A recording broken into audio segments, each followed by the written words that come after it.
our daughter was infatuated with horses, all things cowboy.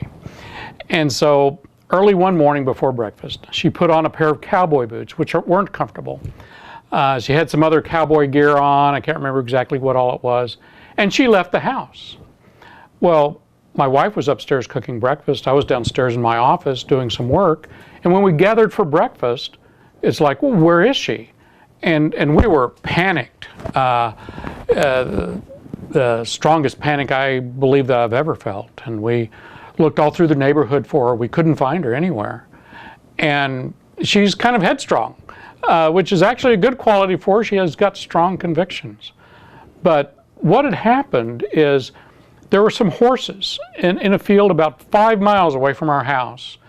And she wanted to go ride the horses.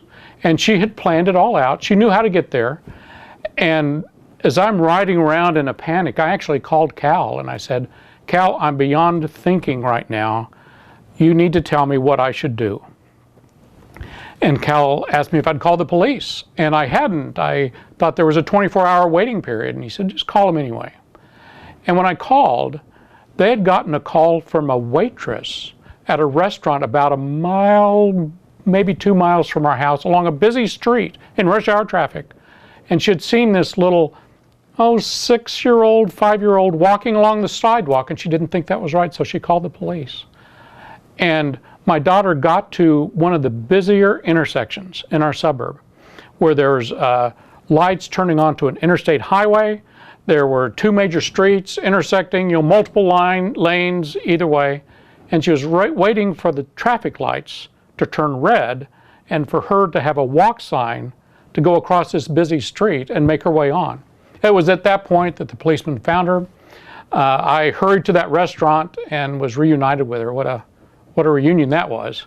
But she is quite the gal. And she's probably benefited the most, if I could say any one child benefited the most, from Cal's principles, because she was the one that we were so concerned about either just crushing her spirit to get the behaviors out of her that we wanted, or just letting her run wild, and neither one was a good option. So character development from the inside out. And that's just a little story about our precious daughter. We're very grateful that she was returned to us safe and sound. Probably the whole thing maybe took an hour, but we're very grateful that she was returned to us.